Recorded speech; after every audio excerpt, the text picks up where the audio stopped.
Mishmash!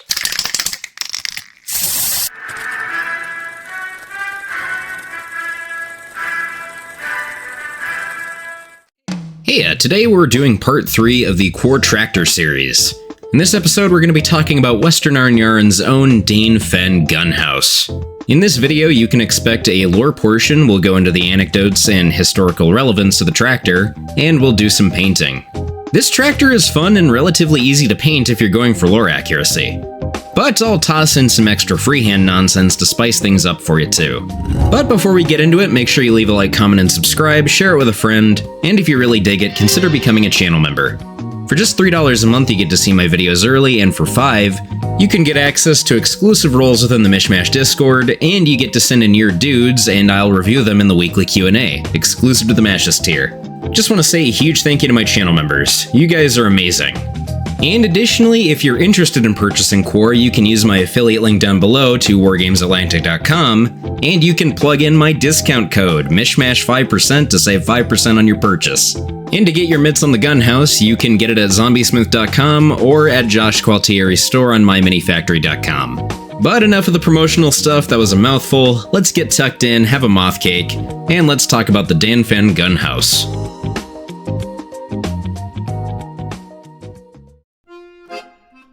Now, as a little refresher, the Western Arnyarins are a very secretive society. For several years, they've put on a face for the rest of Allwyd as a neutral party within the Long War. Typically, they lumber around the entirety of Allwyd as merchant clans, and they travel in their large iron houses. However, during 1781, the Western Arnyarins would work together to launch a surprise attack into Koftir. They would utilize their now armed and armored iron houses as proper behemoths on the battlefield. The Daen-Fen is the standardized mid-ground tractor of their ranks. Ironically, despite being a very heavy tractor, this serves as the smaller and more agile purpose-built tractor. The tractor crew is made up of 7 Quar, this being a commander, gunner, 2 loaders, a driver, assistant driver, and a mechanic. As you can see in the size comparison using the miniatures, this is a very crammed compartment. And unlike other Arnyarin tractors, the crew does not treat this thing as a home. The main gun is a short-barreled 84mm smoothbore cannon. Arnyarin factories were not capable of casting and machining reliable rifled barrels on a large enough scale to meet all of their heavy weapons needs. The 84mm cannon is inaccurate at long range and not able to penetrate the armor of heavier tractors at distance. The gun-mounted armored shell rotate without an internal basket for the crew, making aiming too far off the center line difficult on the crew operating the tractor unless stationary. Much like the heavier Tiluharn tractors, the Daen-Fen utilizes thick slabs of Hafen tree lumber as a second layer of armor over steel. This has greatly reduced spalling from small arms fire that many other tractors in Allwyd suffer from. There are several advantages to the Daen-Fen. The steering linkage and the gearbox are very reliable and responsive, making the tractor nimble for its size and capable of delicate maneuvering. It also is capable of lengthy travel before refueling. This is due to an extra-large reserve tank between the heavily armored treads. And wisely, many crews have welded extra armored sheets over the fuel tanks. This is done for that worst-case scenario if they encounter an anti-tractor mine. Don't want to have all that fuel igniting. On the con side, the tractor does suffer from a weight imbalance, and is very front-heavy. The Daen-Fen is prone to bogging in mud and soft ground. Towing kits for tractors of all sizes have become common kit for Arnyarin tractors. The bulk of the Fosgilde forces are the tractors, so having them out of the fight is unacceptable. Now, like most of the medium-sized tractors in Quar, the Daen-Fen's primary role is infantry support and hunting down small tractors and wagons. Standard doctrine has the tractor just behind the advancing line of Nodfe riflers when on the attack, with the Daen-Fens providing obscuring smoke rounds. It also supplies high explosive fire support against enemy trench works and fortifications. Now, like I said in the Chywethel video, Koftir's tractors are typically a little dated, so it was incredibly surprising the day that the Arnyarins invaded. The insane turning radius and speed of steering of the Daen-Fen left Krievish and Koftir tractor crews in awe, and probably with soiled trousers. A common tactic utilized by Arnyarin's enemies is to attempt to immobilize and bypass Daen-Fen tractors, rather than closing the distance and attempting to penetrate the heavy armor. Being in range of the Daen-Fen's main gun is essentially a one-way ticket to being reduced to a pair of smoking boots. A notable caravan within the Fosgilde forces is Caravan Baku. The caravan was formed with the sole mission of hunting RCEF units that have gone to ground in the Elgmore Valley. The RCEF and their partisan allies completely disrupted the lines of supply to the Fosgilde front lines. Baku is comprised entirely of veteran Arnyaran tractor crews, and is almost entirely equipped with Daen-Fen Gunhouses, and a supply train laden with fuel and ammunition to support the caravan. Due to how effective the RCEF has become, the Fosgilde is building several other similar-sized caravan units to punch holes in the RCEF blockade. Due to the greater push into Aber, the Fosgilde desperately needs new supplies to the Arnyaran front. Now, the single downside about this tractor is there's really not a lot of lore on it. It's a very new tractor at the end of the day, however, and I'm sure there's plenty of new stories and anecdotes to look forward to with the new releases of the lore. But now that I've given you a little lore and background on the tractor, I think it's about time we paint one up.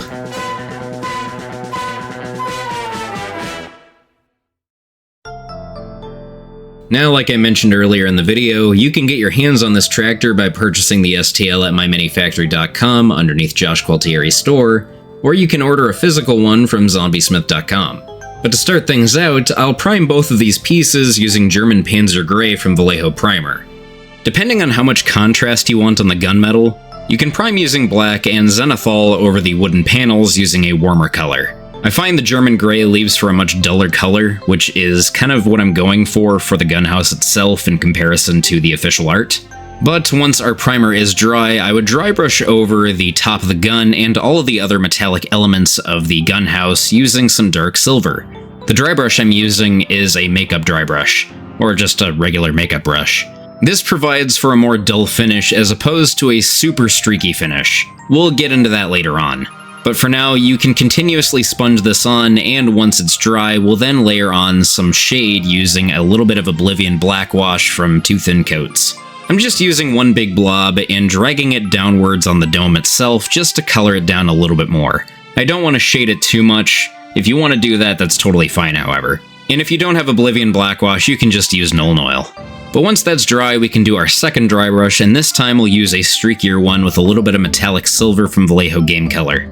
This is a much starker silver, as you can see, and the streakier patterns leaves for more realism. And it's just really fun to do. Just don't get too carried away with it. But you want to make sure that this flicks on all the edges, and just dance around the model. And like I said, you'll want to do this in both the dome and the main hull of the gunhouse. Now, to weather things down a little bit, we'll use a little bit of parasite brown mixed with black. This is kind of a mainstay on the channel. It's just a fun way to really add in some more character to the overall gunhouse.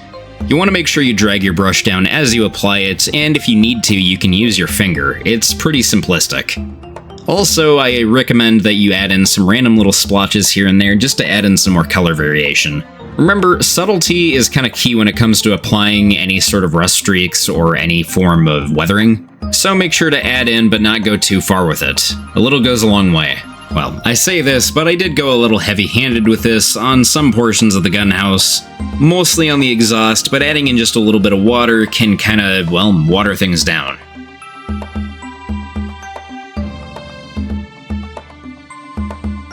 Next, what we're going to do is dry brush onto the panels using some brainmatter beige. You'll probably notice that none of the metallics are painted by this point on the main hull of the gunhouse. We're just going to be using all the methods that we did for the main portion of the dome on the rest of the hull. Now, one thing I will say, if you paint the entirety of the planks using brainmatter beige, I think you'll get a little bit more out of the contrast color. I just did it because it was fast, but if I had to go back, I would use just a little bit more than just the initial dry brushing. Now up next, what we're doing here is I'm applying my metallics, but you'll notice that I've covered the entirety of the wooden panels using some airbrush putty. If you don't have access to it, it doesn't really matter too much. You can just clean up, but I highly suggest using this just as a means of kind of protecting the original dry brush we did. And it's pretty easy to just kind of peel off. It could be considered a little overkill, but I highly suggest you get airbrush putty even if you don't have an airbrush. It's just a nice tool to have. But once we've peeled off the putty, we can then apply wild wood from Citadel color over the entirety of the planks. I'm almost tempted to say that you probably should use a warmer color than brainmatter beige for the wooden planks. and I did dry brush on a different color later on, but if you're going for a tabletop standard, this is perfectly serviceable. Now I am being a little messy with my application, but I really don't want to get this on the metallics. I did end up spilling just a little bit, but I cleaned it up pretty quickly. If I can help it, I want to preserve that nice contrast between the warm colored wood and the cool steel. Besides the little elements of rust and weathering, I don't want anything else to really stain the metal. Now once the wildwood is completely dried, I dry brush over using a little bit of warm brown from Acryl. This will bring back just a little bit more life to the wood itself. If you want to go bananas, you can use a little bit of Agrax Earthshade just to shade into the deepest recesses of the wooden planks, just to give it a little bit more depth, but I'm happy with how this looks. Next I'll be applying a little rattling grime to the underside of the smokestack. Sometimes this steel is colored a little bit more bluish, sometimes it's colored a little bit more brass. It really just depends on what you want. I do suggest that you do one or the other, however. It just adds in more variation and interest. Now coming back to the wooden panels, at this point we're just coloring in those studs using some dark silver. If you're not doing any freehand, this is definitely the most strenuous portion of the painting tutorial. It's really not that bad, it's not even that big of a deal if you mess up a little bit. But I don't know, personally I think it's kind of fun. Also, since I have extra footage, I might as well just ask, how you doing? You enjoying the Quar videos? Because I certainly enjoy them. They're probably my favorite thing to make for the channel. And I should probably mention, yes, Vidwog is coming soon. But back to it, I'm going to be weathering down the newly painted back portion of the tractor using a little bit of dark turquoise and white. Like with most weathering, I like to just mix the colors together rather than use more technical paints. But I'm not going to give you shit for using Nihilak Oxide or the Army Painter equivalent. They're both totally valid options, I just like mixing the colors a little bit. It's just fun for me. And I should make mention, when applying this, I try to go a little bit more light with it. I don't want to add in too much to completely distract from the overall paint job. It's just there to, again, add in some more visual interest. And going back to the smokestack, you can see that my parasite brown and black mixture had a little bit of time to dry. That was on purpose. I want to add in just a little bit more water to do what I was doing previously, and dragging it upward on the smokestack, and I'm just going to be smudging it a little bit with my finger. I know some people worry about the oils in your finger, that's totally fair, but for a paint job like this, where we're going messy, we're going quick with it, doesn't matter. Now up next, this is technically an extra mile bit, but I really do think it's an essential portion of the way that I paint this model. I ended up using a little bit of Vallejo Pigment's Burnt Umber pigment powder. I know some newer painters view pigment powders to be kind of scary. They are really not, and I highly suggest you use them if you're going for a tabletop standard. To me, they're kind of like old Nuln Oil. You just add them on and it makes your miniature look a little bit better.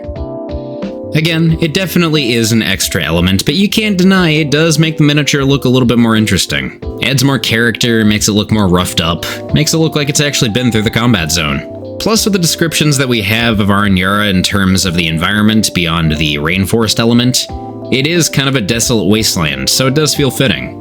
Now, for the final portion of the model, this is where things get a little bit wacky. I'm going to be showing you how to paint one of the red bands on the back of the smokestack. Only reason I'm painting one instead of two is I don't really want to paint more than one of these. I don't like doing it. But all we're doing is using some masking tape, and we're just going to make a couple of rings around the entirety of the smokestack. One thing you'll want to make sure to do is, once you've created your two rings, is to not add in too much paint, and especially don't paint too much over the tape itself. This will leave kind of an ugly film line, and I ended up actually doing that. The color I'm using is just some burnt red from Acryl. We'll want to just add in 2 thin coats and give it a good while to dry. And surprise, surprise, once it's dry, we'll peel off the tape and you'll have a ring. Like I said, I did end up using a little bit too much, and I created that ugly band. But we can salvage this by adding in some scratches using dark silver, and some of our weathering portions that we used previously. I don't want to do too much because I don't want to distract from the portion that is supposed to dry your eyes in, but it just looks a little bit better in my opinion. Also, once the tape is pulled off, if you're not 100% accurate with the way that you've wrapped it around the band, you can just kind of trace over it and neaten things up. But hey, despite not me entirely enjoying the process of doing this, it is kind of satisfying to do that peel, and it does look cool. And this is just, even though I was lazy and I only painted one band, I decided to write a letter B in Quar language. And if you want to know how to do this, you can check out the Chai Weethel video. But with that, I have given you everything there is to know about the Daen-Fen, and I've shown you how to paint it up in a pretty reliable method. I'm really enjoying the Tractor series. Every in between the main portions of the Faction Focus series, I want to do more videos like this. I'm also thinking of painting up some of the critters, and just other little elements of the world. But with that, I've definitely been flapping my beak enough for one video. Make sure to leave a like, comment, and subscribe, share it with a friend, and remember to mishmash kitbash and paint some fantastic miniatures. And you're gonna. I promise. See ya.